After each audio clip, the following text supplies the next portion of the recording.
Hi everyone and welcome back to the channel. Today we have got something special in store for you if you are gearing up for the CompTIA Cybersecurity Analyst Certification exam. In this video I will be covering the topics and questions that will help you pass the Cybersecurity Analyst Certification exam.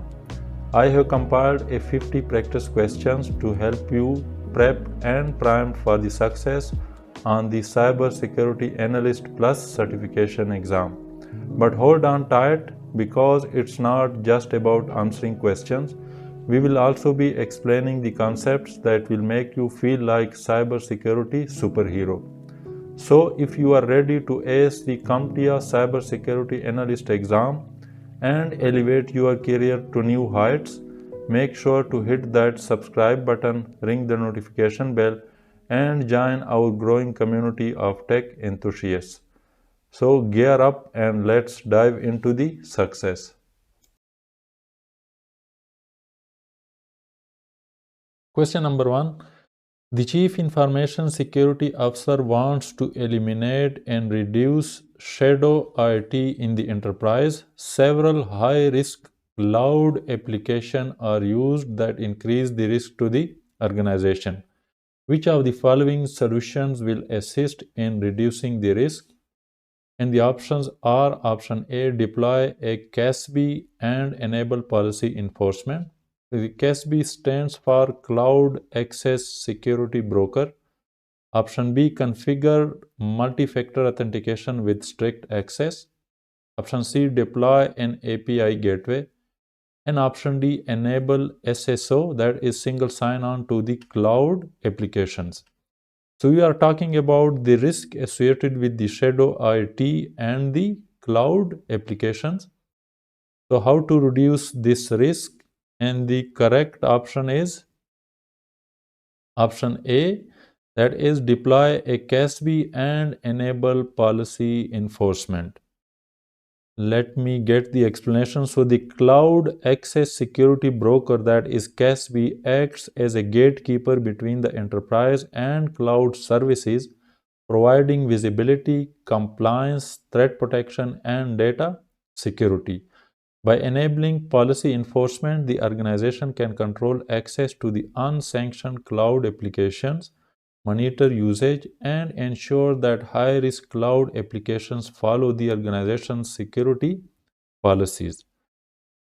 So this is how the CASB looks like, and these are the features that are present in the CASB, and you can enforce them.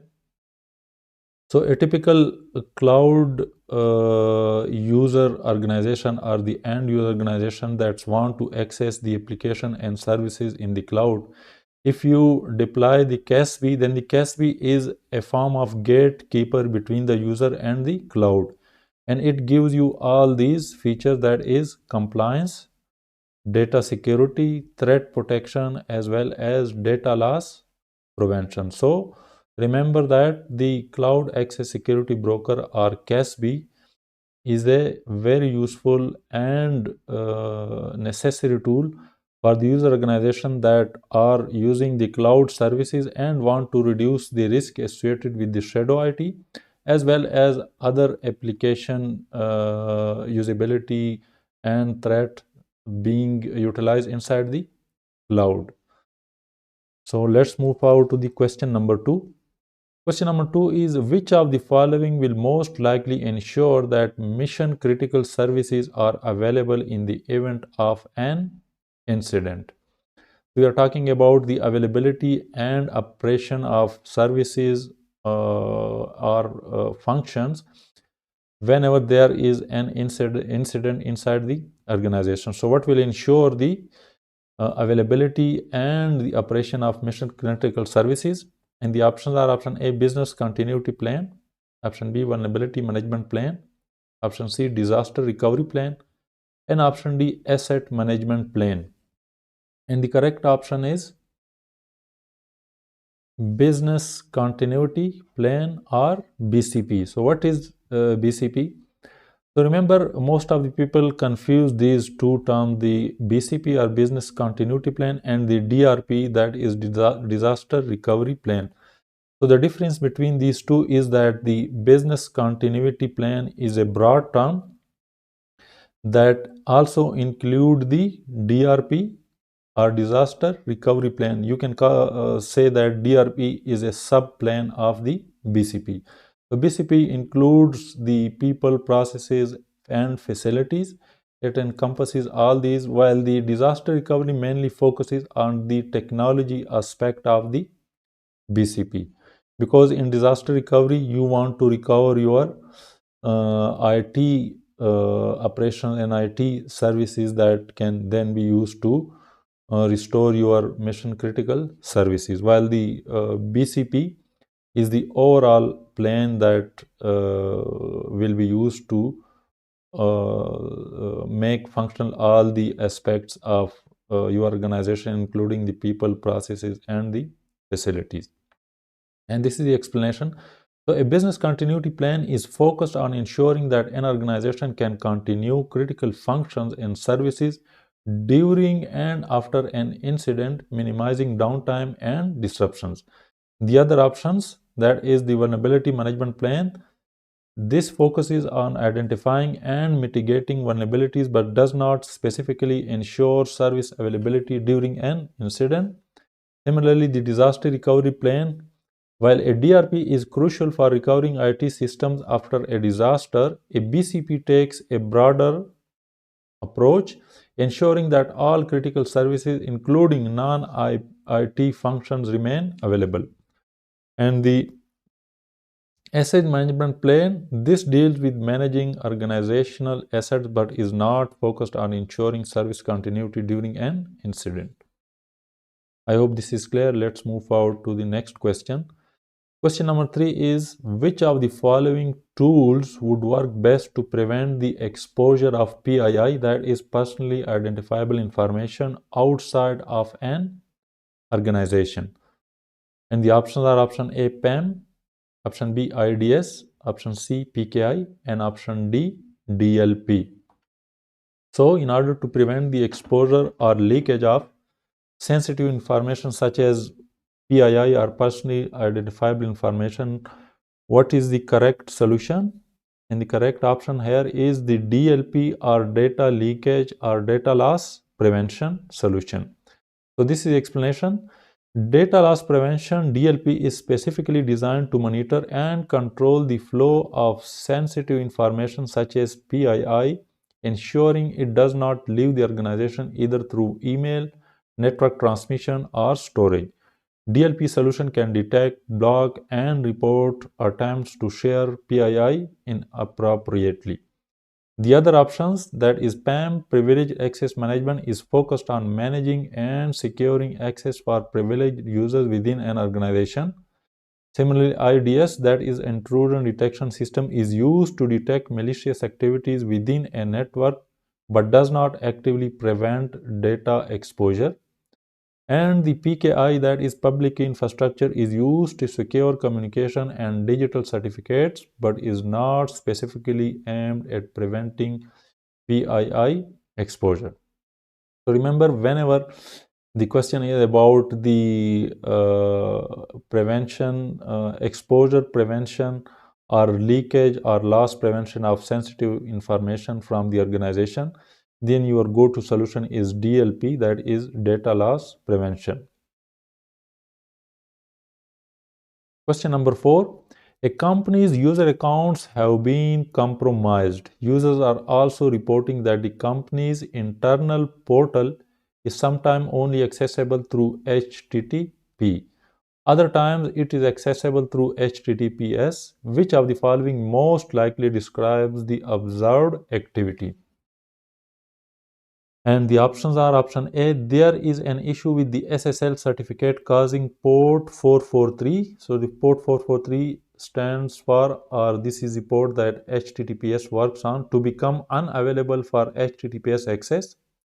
Option B, an on-path attack is being performed by someone with internal access that forces users into port 80. Port 80 is the port that is used for the HTTP traffic. Option C, the web server cannot handle an increasing amount of HTTPS requests, so it forwards user to port 80. And option D, an error was caused by BGP due to new rules applied over the company's internal router. And the correct option is the issue described in this question is most probably due to an on-path attack is being performed by someone with internal access that forces users into port 80. Let me bring the explanation. So the inconsistent access between HTTP, that is port 80, and HTTPS, that is port 443, indicates that there could be the interception of the connection,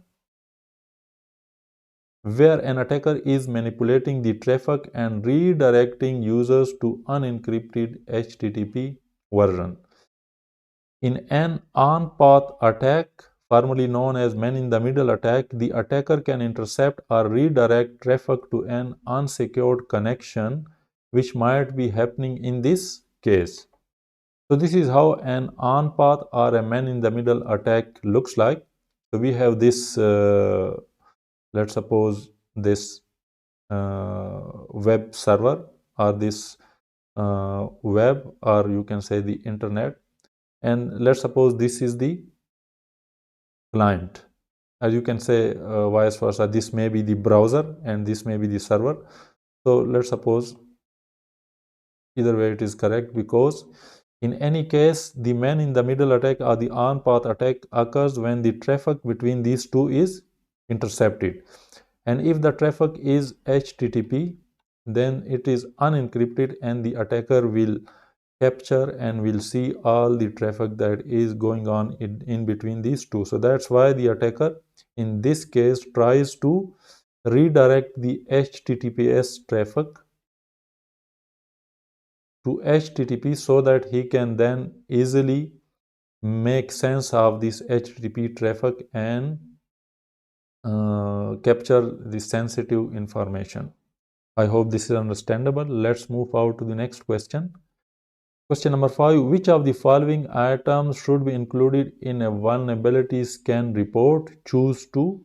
In the options are option A, lesson learned, option B, service level agreement, option C, playbook, option D, affected host, option E, risk score, and option F, education plan. So what should be included in a vulnerability scan report? And the correct options are the affected hosts, that are affected host means that the hosts that are affected due to a vulnerability are the host that contains a specific vulnerability or vulnerabilities, and the risk score. So each vulnerability has a risk score. Some are critical, some are normal, some are very critical, depends upon their score of different criteria, such as how easily the vulnerability can be exploited and things like that. So let me bring up the explanation. So the two correct options, the affected host, this is crucial information as it identifies the specific system or devices that are vulnerable. This allows for targeted remediation effects. This means that you will then only remediate or correct those hosts that are affected or that are vulnerable. Again, the risk score. The risk score provides a quantitative assessment of the severity of the vulnerabilities. This helps prioritize remediation efforts based on the potential impact of the vulnerabilities. While the other options may be relevant in certain contexts, they are not typically considered essential components of a vulnerability scan report. Question number 6. A recent zero-day vulnerability is being actively exploited, requires no user interaction or privilege escalation, and has a significant impact to confidentiality, integrity, but not to availability. So these are the characteristics of the zero-day vulnerability, that it is being exploited. It does not require user interaction or privilege escalation. It has significant impact to the confidentiality and integrity, but not to availability. Which of the following CVE metrics would be most accurate for this zero-day threat? And these are the options. So let me first highlight the correct option and then I will explain these metric that what does these mean, such as the 31, the AVK, ACL, colon L. So the correct option is option A. So let me bring the explanation that what does this mean and why this is correct option, keeping in view this description of the vulnerability. So if we do the breakdown of the CVSS components and how they align with the given scenario, then the CVSS 31 indicates the CVSS version being used. So the 31 is the version of CVSS. AV colon N means the attack vector. So AV is vector, attack vector, and the N is that attack vector is network, meaning the exploit can be executed remotely over the network. AC colon L, it means that the attack complexity is low. L is for low and AC is attack complexity, indicating that the exploit is relatively easy to exploit.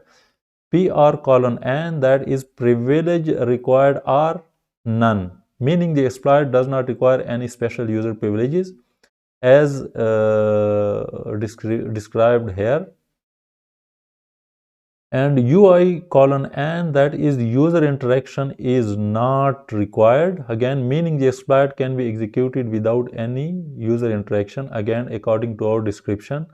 And S colon U, that is scope is unchanged, meaning the exploit does not escalate privileges or compromise additional systems.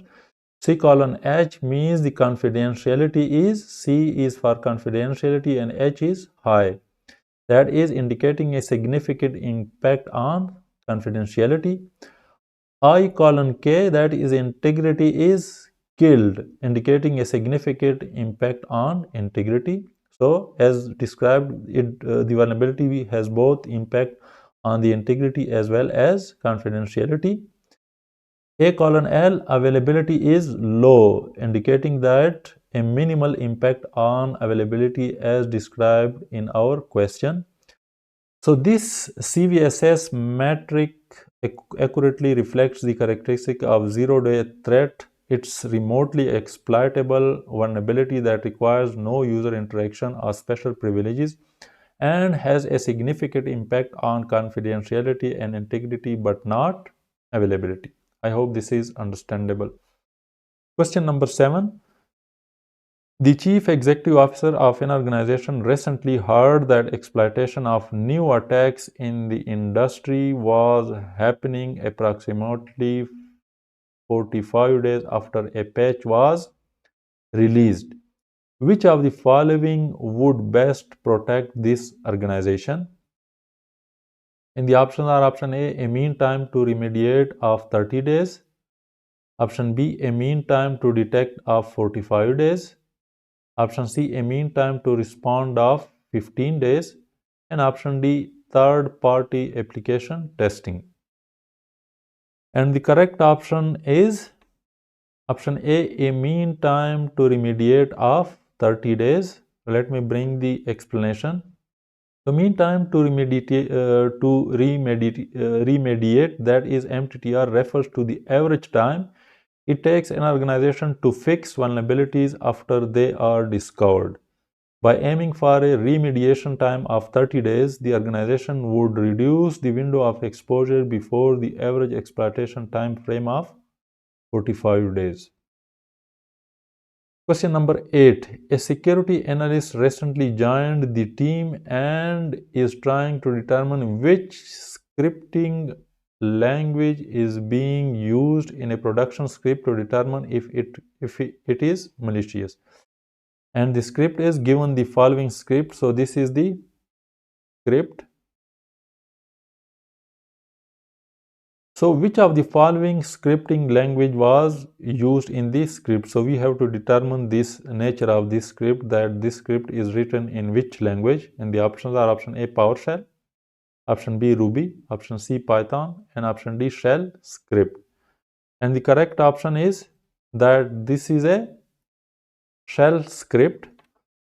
So the script uses PowerShell specific commandlets like get content, get AD user, AD means Active Directory, add-AD group member, and set AD user. These commandlets are unique to PowerShell and are not available in other scripting languages like Ruby, Python, or Shellscript. So sorry, the answer here is not Shellscript, but in fact the correct answer is PowerShell. So this is written in and PowerShell is the tool of available inside Microsoft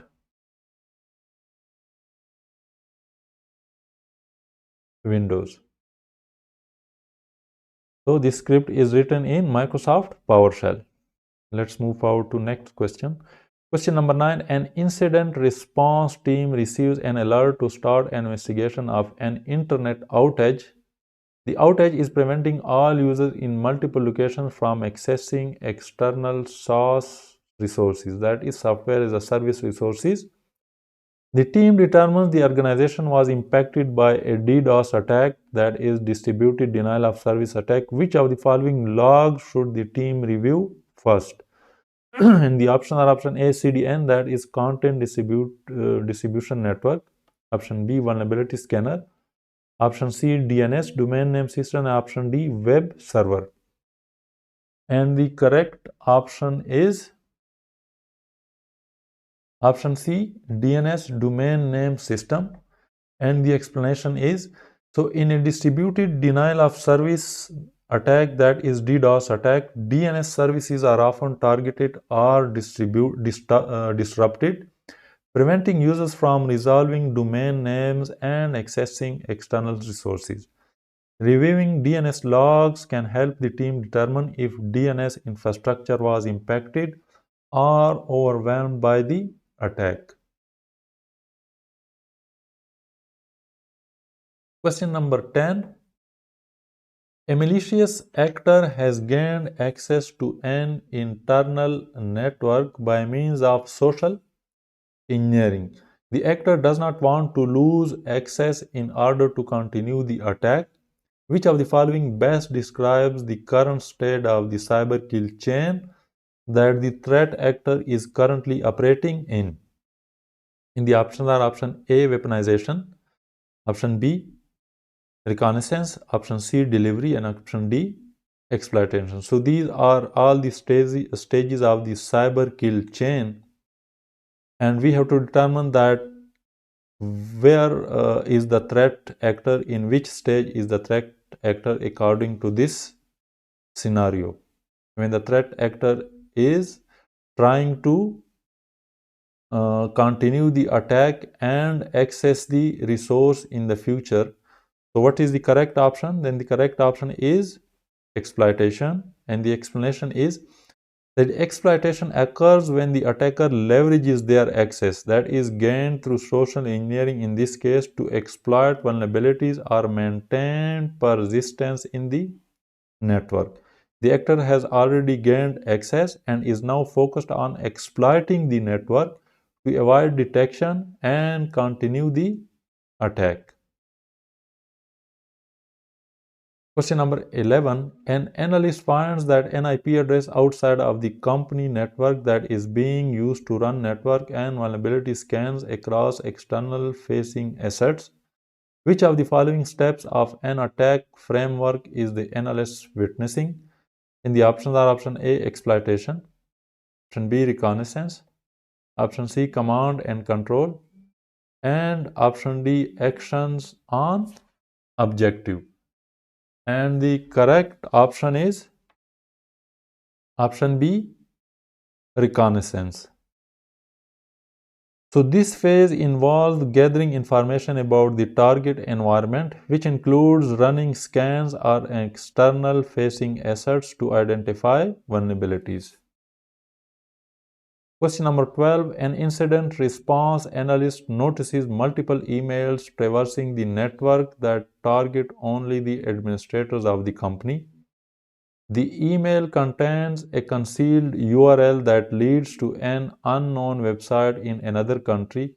Which of the following best describes what is happening? Choose two options.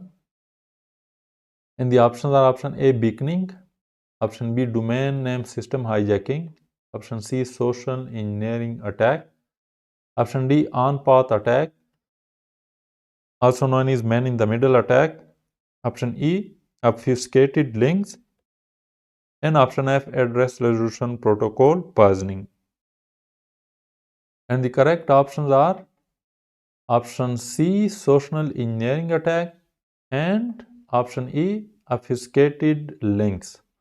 So the explanation for both these options are that the social engineering attack, the emails are specifically targeting administrators, suggesting an attempt to manipulate individuals into taking an action like clicking on the concealed URL. And the obfuscated links, the concealed URL indicates that the link has been hidden or altered to deceive the recipient, which is a common tactic in phishing or malicious emails. Question number 13. During security scanning, a security analyst regularly finds the same vulnerabilities in a critical application. Which of the following recommendations would best mitigate this problem if applied along the SDLC phase? SDLC is Software Development Life Cycle. And the options are option A, conduct regular red team exercises over the application in production. Option B, ensure that all implemented coding libraries are regularly checked. Option C, use application security scanning as part of the pipeline for the CI/CD flow, that is continuous integration, continuous delivery. And option D, implement proper input validation for any data entry form. And the correct option is to use the application security scanning as part of the pipeline for the CI/CD flow. And the explanation is that the continuous testing, integrating application security scanning into the CI/CD pipeline ensures that vulnerabilities are identified and addressed early in the development process before the application is deployed to the production. So, including the scanning in the CI/CD flows gives us the continuous testing as well as shift left security. This approach aligns with the principle of shift left security. And what does this mean? Which advocates for incorporating security testing throughout the development life cycle. Shift left basically means, so this is basically the timeline, and shift left means that you need to test the code as early as possible. It means that during beginning, in the early stages of the development, such as the requirement gathering and the design, etc., where you can easily identify the flaws, and they are also cheap and easy to remove the flaw. But once you develop the application fully and completely, then it is also complex and expensive to identify as well as remove the flaws. So that's why we do the shift left security testing. And the early detection, by identifying vulnerabilities early, developers can address them more effectively and cost effectively, reducing the risk of exploitation. Question number 14. An analyst is reviewing a vulnerability report and must take recommendations to the executive team. The analyst finds that most systems can be upgraded with a reboot, resulting in a single downtime window. However, two of the critical systems cannot be upgraded due to a vendor appliance that the company does not have access to. Which of the following inhibitors to remediation do these systems and associated vulnerabilities best represent? And the options are option A, proprietary systems, option B, legacy systems, option C, unsupported operating systems, and option D, lack of maintenance windows. And the correct option is option A, proprietary systems? And the explanation is, so the proprietary systems are often closed source systems that are developed and sold by a single vendor. This can make it difficult or impossible for organizations to modify or upgrade them without the vendor's involvement. In this case, the two critical systems cannot be upgraded due to a vendor appliance that the company does not have access to, indicated that they are proprietary systems. Question number 15. Which of the following is the best action to take after the conclusion of a security incident to improve incident response in the future? In the options are option A, develop a call tree to inform impacted users. Option B, schedule a review with all teams to discuss what occurred. Option C, create an executive summary to update company leadership. And option D, review regularly compliance with public relations for official notification. And the correct option is to schedule a review with all teams to discuss what occurs and why it occurred and how to prevent this from occurring in the future and improve the overall process. So the explanation is that the best action to take after the conclusion of a security incident to improve future incident response is to schedule a review with all teams to discuss what occurred. This post-incident review, often called a lesson learned session, allows team to identify what went well, what didn't, and what could be improved to enhance the effectiveness of future responses. Question number 16. A security analyst received a malicious library file to analyze. Which of the following is the best technique to perform the analysis? And the options are option A, code analysis, option B, static analysis, option C, reverse engineering, and option D, fuzzing. And the correct option is option C, reverse engineering. So the best technique to analyze a malicious binary file is the reverse engineering. This process allows the analyst to dissect the binary and understand its behavior, functionality, and potential threats by deconstructing the executable code, especially when the source code is not available. Question number 17. An incident response team found indicators of compromises in a critical server. The team needs to isolate and collect technical evidence for further investigation. Which of the following pieces of data should be collected first in order to preserve sensitive information before isolating the server? Option A, hard disk. Option B, primary boot partition. Option C, malicious files. Option D, routing table. And option E, static IP address. And the correct option is routing table. So in incident response, volatile data should be collected first before isolating the server, as this type of information can be lost when a system is powered down or isolated. In this case, the routing table should be collected first because it represents a volatile data that could provide insights into active network connections and routes, which might be critical for understanding the attack. Question number 18. An organization has experienced a breach of customer transactions under the terms of PCI DSS, that is Payment Card Industry Data Security Standard. Which of the following groups should the organization report the breach to? And the options are option A, PCI Security Standards Council, option B, local law enforcement, option C, federal law enforcement, and option D, card issuer. And the correct option is option D, card issuer. So under the terms of PCI DSS, that is Payment Card Industry Data Security Standard, if an organization experiences a breach involving customer transactions, it is required to report the breach to the card issuer. The card issuer is responsible for managing the affected cards and coordinating any necessary actions, such as notifying customers or reissuing cards.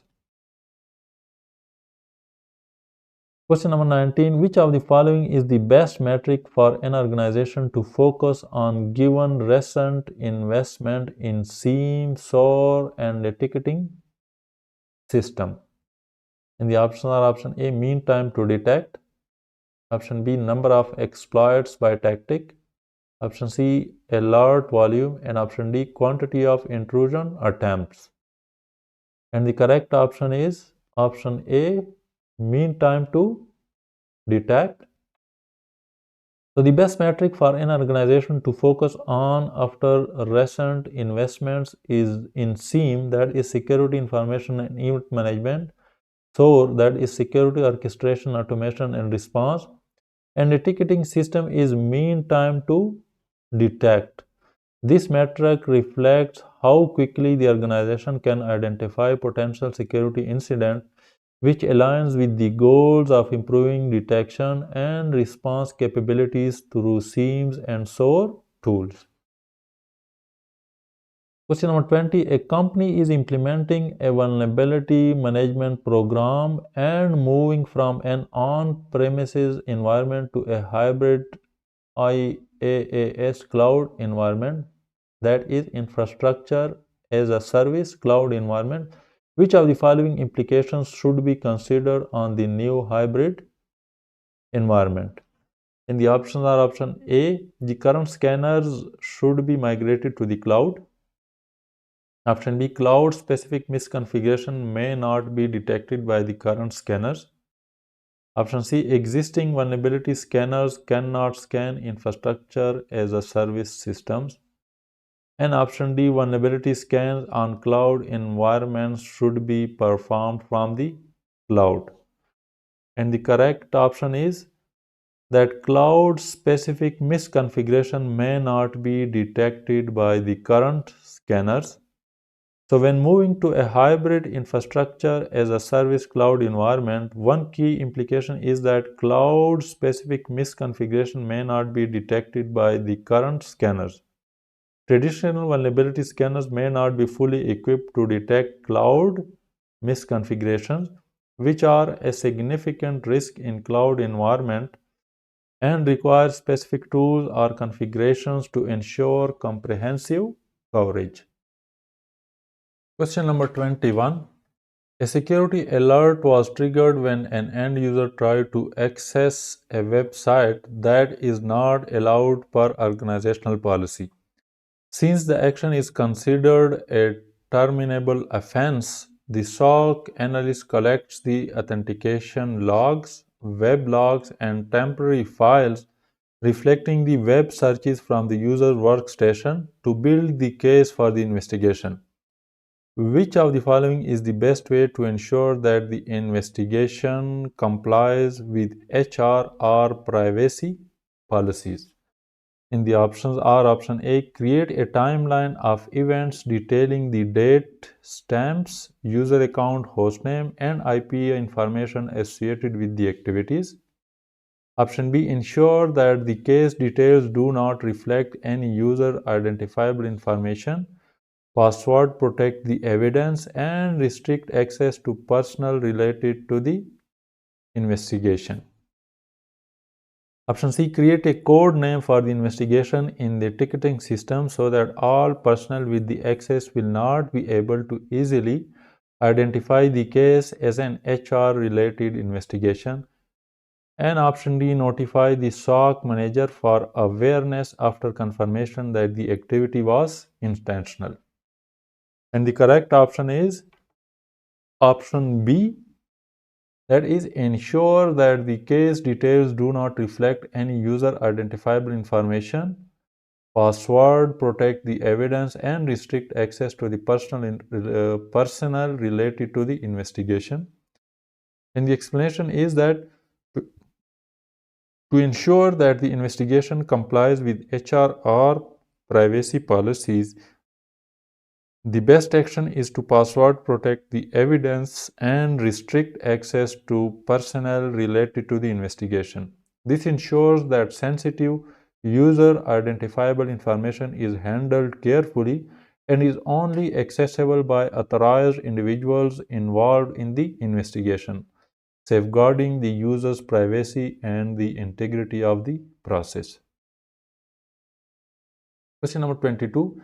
Which of the following is the first step that should be performed when establishing a disaster recovery plan? And the options are option A, agree on the goals and objectives of the plan. Option B, determine the site to be used during a disaster. Option C, demonstrate adherence to a standard disaster recovery process. And option D, identify applications to be run during a disaster. And the correct option is option A, agree on the goals and objectives of the plans. And the explanation is that the first step when establishing a disaster recovery plan, that is DRP, is to agree on the goals and objectives of the plan. This step ensures that all stakeholders have a clear understanding of the purpose, scope, and expectation for recovery efforts, which serves as the foundation for the rest of the disaster recovery planning process. Question number 23. A technician identifies a vulnerability on a server and applies a software patch. Which of the following should be the next step in the remediation process? Option A, testing. Option B, implementation. Option C, validation. And option D, rollback. And the correct option is option C, validation. So after applying a software patch to remediate a vulnerability, the next step is to validate that the patch has successfully addressed the vulnerability and is not causing any unintended side effects. This can be done through various methods such as scanning the system, using vulnerability scanner to check if the vulnerability is still present. Number 2, testing the patch, performing tests to ensure that the patch is working as intended and does not have any negative impact on the system's functionality. And number 3, monitoring the system, keeping an eye on the system for any signs of issues or unusual behavior. Question number 24. A security program was able to achieve a 30% improvement in the MTTR by integrating security controls into a SIEM. The analyst no longer had to jump between tools. Which of the following best describes what the security program did? And the options are option A, data enrichment. Option B, security control plan. Option C, threat feed combination. And option D, single pane of glass. And the correct option is option D, single pane of glass. And the explanation is that the situation described where the security program achieved a 30% improvement in MTTR, that is mean time to recovery, by integrating security controls into a SIEM, that is Security Information and Event Management System, is best described as creating a single pane of glass. This term refers to the consolidation of multiple security tools and data sources into a unified interface, allowing analysts to view and manage security events more efficiently without switching between different tools. Question number 25. When starting an investigation, which of the following must be done first? Option A, notify law enforcement. Option B, secure the scene. Option C, seize all related evidence. And option D, interview the witness. And the correct option is, so when starting an investigation, the first step should be to secure the scene. So when starting an investigation, the first step that must be done is to secure the scene. This involves ensuring that the area where the incident occurred is preserved and protected from any changes or tampering, which is crucial for maintaining the integrity of the evidence. Question number 26. Which of the following describes how a CIRT lead determines who should be communicated with and when during a security incident? CSIRT is Cybersecurity Incident Response Team. And the options are option A, the lead should review what is documented in the incident response policy or plan. Option B, management level members of the CSIRT should make that decision. Option C, the lead has the authority to decide who to communicate with at any time. And option D, subject matter experts on the team should communicate with others within the specified area of expertise. And the correct option is option A, the lead should review what is documented in the incident response policy or plan. So the best description of how a CSIRT, so this is computer security, not cyber security, computer security incident response team lead determines who should be communicated with and when during a security incident is that the lead should review what is documented in the incident response policy or plan. This ensures that communication is consistent with established protocols and best practices. Question number 27. A new cybersecurity analyst is tasked with creating an executive briefing on possible threats to the organization. Which of the following will produce the data needed for the briefing? And the options are option A, firewall logs, option B, indicators of compromise, option C, risk assessment, and option D, access control list. And the correct option is option C, risk assessment. So, to create an executive briefing on possible threats to the organization, the most relevant source of data would be a risk assessment. A risk assessment provides a comprehensive analysis of potential threats, vulnerabilities, and their impacts on the organization, helping to identify and prioritize risks that need to be addressed. Question number 28. An analyst notices there is an internal device sending HTTPS traffic with additional characters in the header to a known malicious IP in another country. Which of the following describes what the analyst has noticed? And the options are option A, beaconing, option B, cross-site scripting, option C, buffer overflow, and option D, PHP traversal.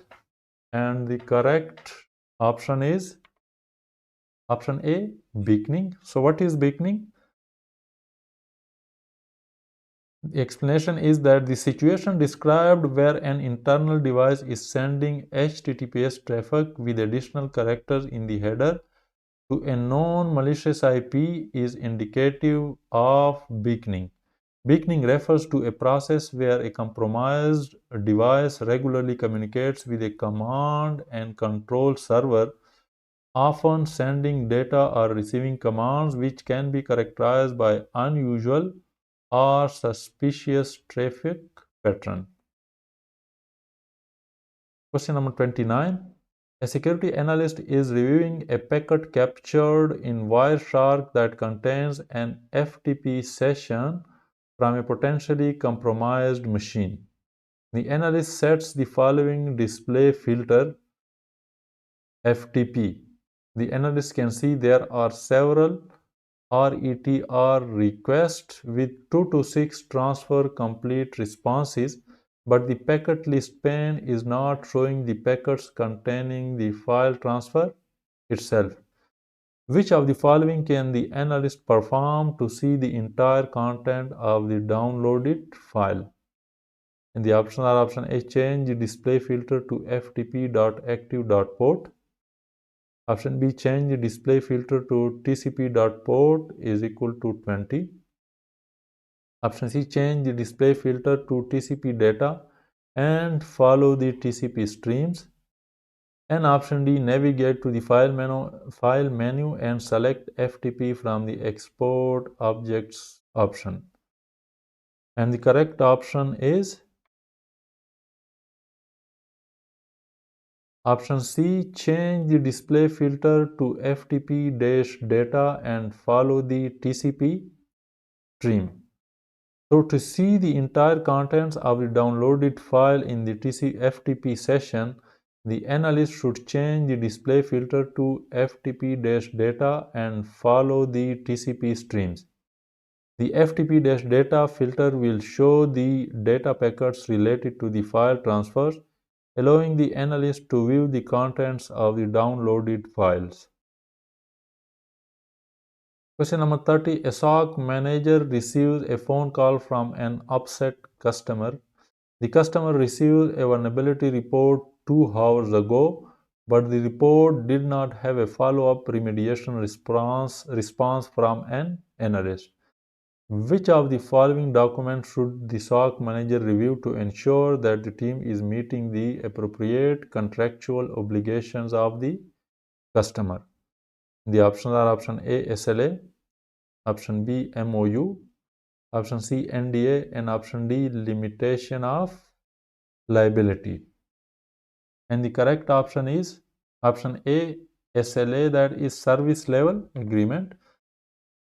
So to ensure the team is meeting the appropriate contractual obligations for the customer regarding the follow-up remediation response, the SOC manager should review the SLA, that is service level agreement. The SLA outlines the expected service levels, including response times for reports and remediation actions, which are critical for managing customer expectations. Question number 31. Which of the following phases of the cyber kill chain involves the adversary attempting to establish communication with a successfully exploited target? And the options are option A, command and control, option B, actions on objectives, option C, exploitation, and option D, delivery. And the correct option is option A, command and control. So the phase of the cyber kill chain that involves adversary attempting to establish communication with a successfully exploited target is command and control. In this phase, attackers set up a channel to control the compromised system, allowing them to execute further actions and maintain persistence. Question number 32. A company that has a geographically diverse workforce and dynamic IPs wants to implement a vulnerability scanning method with reduced network traffic. Which of the following would best meet this requirement? And the options are option A, external, option B, agent based, option C, non-credentialed, and option D, credentialed. And the correct option is option B, agent based. So for a company with a geographically diverse workforce and dynamic IPs that wants to implement a vulnerability scanning method with reduced network traffic, an agent-based approach would be the best option. Agent-based vulnerability scanning involves deploying agents on endpoints, which can perform scans locally and send results back to the central server. This method minimizes network traffic compared to network-based scans, since the scanning occurs on the device itself rather than over the network. Question number 33. A security analyst detects an exploit attempt containing the following command. So this is the command. Which of the following is being attempted?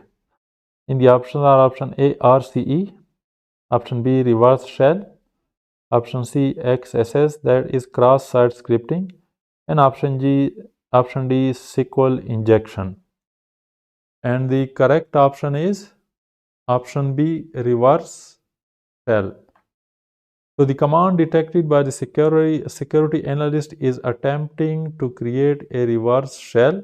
This command establishes a connection from the compromised system to the attacker's IP address, that is 10.1.1.1 over UDP on port 4821, allowing the attacker to execute command on the compromised system remotely.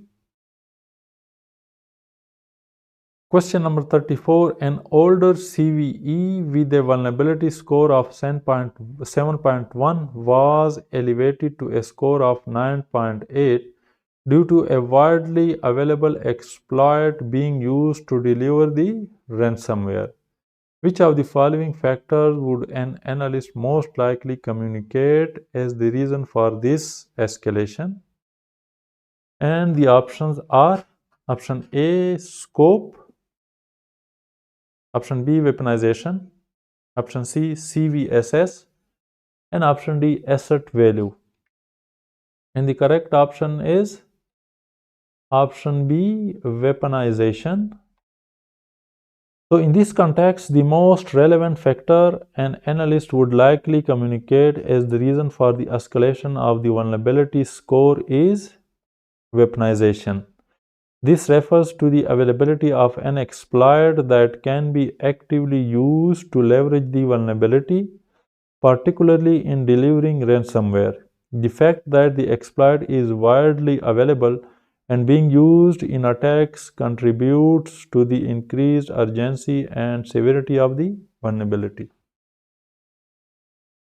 Question number 35. There are several reports of sensitive information being disclosed via file sharing services. The company would like to improve its security posture against this threat. Which of the following security controls would best support the company in this scenario? Option A, implement step-up authentication for administrators. Option B, improve employee training and awareness.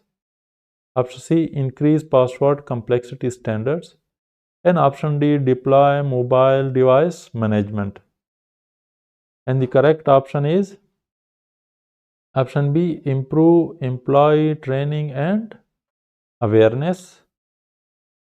So, to improve the company's security posture against the threat of sensitive information being disclosed via file sharing services, the best security control would be to improve employee training and awareness. Educating employees about the risks associated with file sharing, the importance of safeguarding sensitive information, and best practices for secure file sharing can significantly reduce the likelihood of inadvertent disclosures. Inadvertent disclosures. Question number 36. Which of the following is the best way to begin preparation for a report titled What We Learned Regarding a Recent Incident Involving a Cybersecurity Breach? And the options are option A, determine the sophistication of the audience that the report is meant for. Option B, include references and sources of information on the first page. Option C, include a table of contents outlining the entire report. And option D, decide on the color scheme that will effectively communicate the metrics. And the correct option is option A, determine the sophistication of the audience that the report is meant for. So, understanding the audience level of expertise helps tailor the report's content and tone appropriately, ensuring that complex technical details are explained clearly or omitted if unnecessary. Question number 37. A security analyst is performing an investigation involving multiple targeted Windows malware binaries. The analyst wants to gather intelligence without disclosing information to the attackers. Which of the following actions would allow the analyst to achieve the objective? And the options are option A, upload the binary to an air-gapped sandbox for analysis. Option B, send the binaries to the antivirus vendor. Option C, execute the binaries on an environment with internet connectivity. And option D, query the file hashes using virus total. And the correct option is option A, upload the binary to an air-gapped sandbox for analysis. So the explanation is that the best action that would allow the analyst to gather intelligence without disclosing information to the attacker is to upload the binary to an air-gapped sandbox for analysis. An air-gapped sandbox provides an isolated environment for malware analysis without any internet connectivity, preventing the attackers from receiving any signals or information that their malware is being investigated. This ensures that the analysis remains stealthy and secure. Question number 38. Which of the following would help to minimize human engagement and aid in process improvement in security operations? The options are option A, OSS/TMM, option B, SIEM, option C, SOAR, and option D, OWASP. And the correct option is option C, SOAR. So the option that would help to minimize human engagement and aid in process improvement in security operations is SOAR, that is Security Orchestration, Automation, and Response.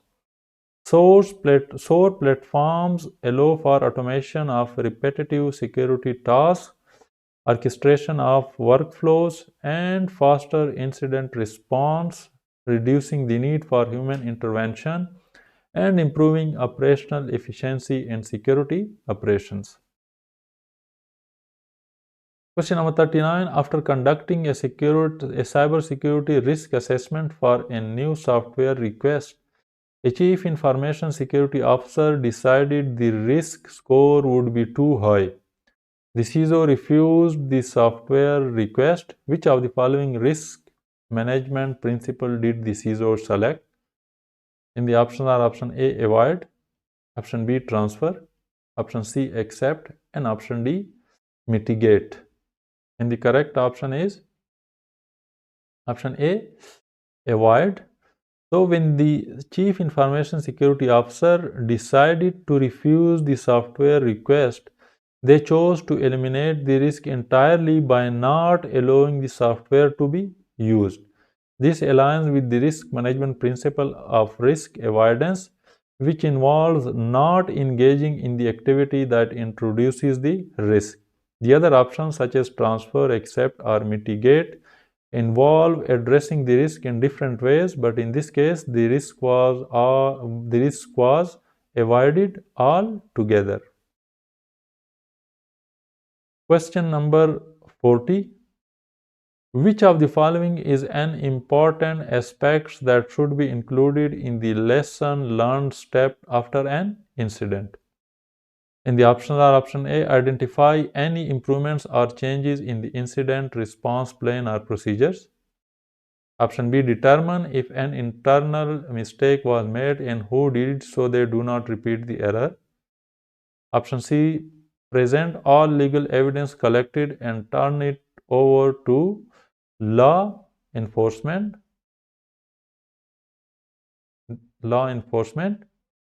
Option D, discuss the finance impact of the incident to determine if security controls are well spent. And the correct option is option A, identify any improvement or changes in the incident response plan or procedures.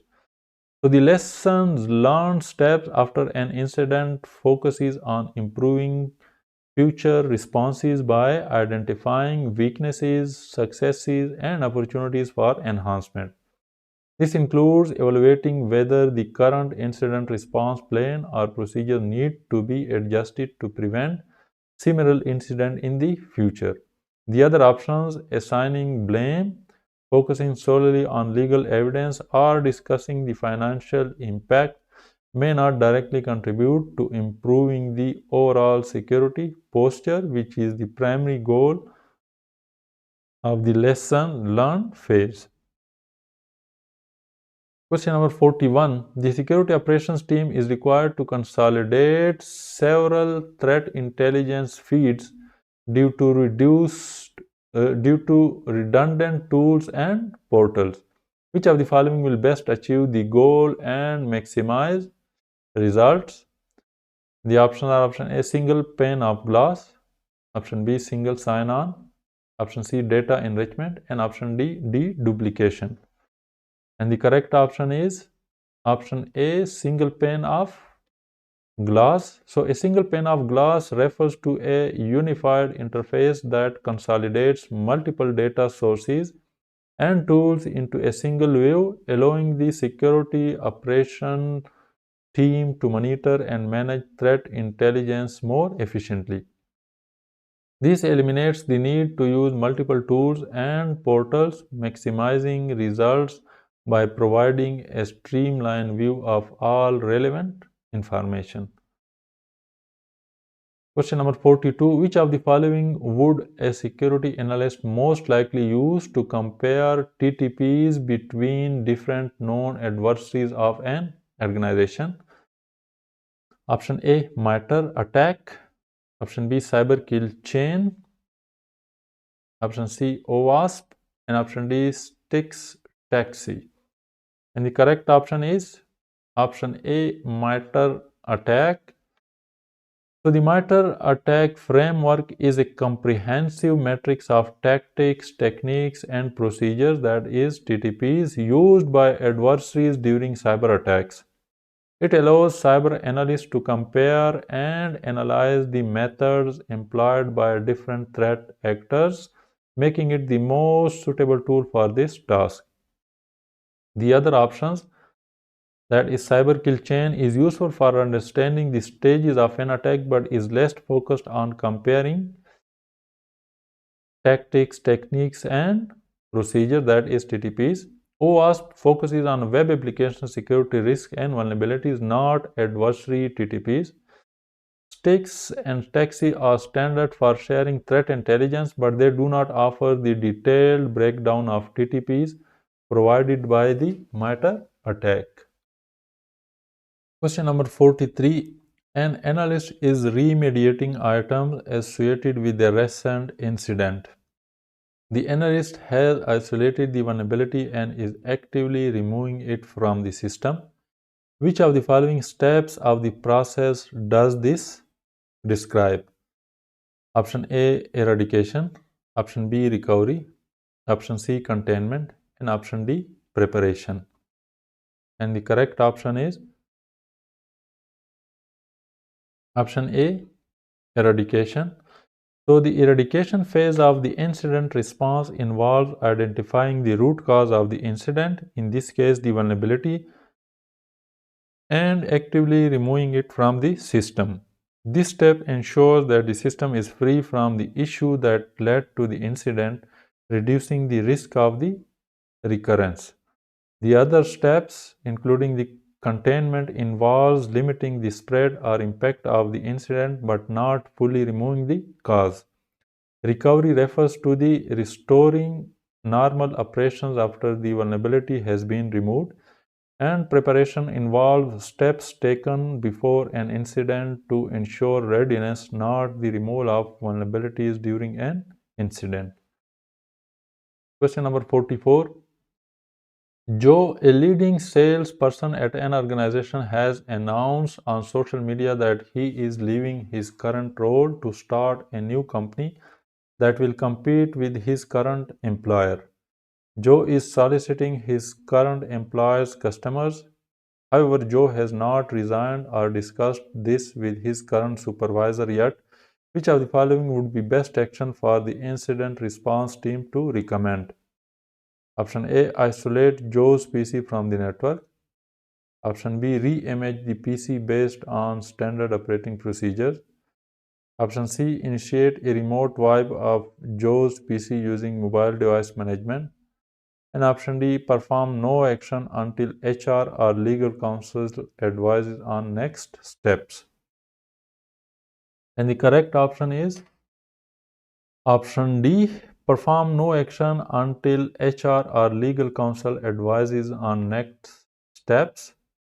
So in situation involving potential legal and HR issues such as an employee possibly violating non-compete agreements or soliciting customers while still employed, it's critical to consult with HR and legal counsel before taking any technical actions.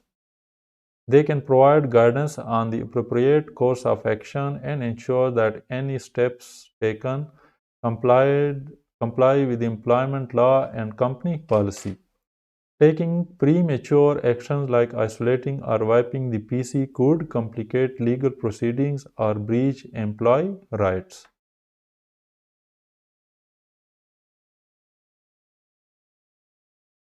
Question number 45. The Chief Information Security Officer is directing a new program to reduce attack surface risk and threats as part of a zero trust approach. The IT security team is required to come up with priorities for the program. Which of the following is the best priority based on common attack frameworks? Option A, reduce the administrator and privileged access accounts. Option B, employ a network-based IDS. Option C, conduct thorough incident response. And option D, enable SSO to enterprise applications. And the correct option is option A, reduce the administrator and privileged access accounts. And the explanation is reducing the number of administrator and privileged access accounts is a critical priority in a zero trust approach which operates on the principle of never trust, always verify. Privileged accounts are a prime target for attackers as they provide elevated access that can cause significant damage if compromised. By limiting and managing these accounts, the organization minimizes the attack surface and the risk of privilege escalation.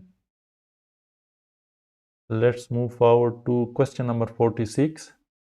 During an extended holiday break, a company suffered a security incident. The information was properly relayed to appropriate personnel in a timely manner, and the server was up to date and configured with appropriate auditing and logging. The Chief Information Security Officer wants to find out precisely what happened. Which of the following actions should the analyst take first? Option A, clone the virtual server for forensic analysis. Option B, log to the affected server and begin analysis of the logs. This is login. Option C, restore from the last known good backup to confirm there was no loss of connectivity. And option D, shut down the affected server immediately.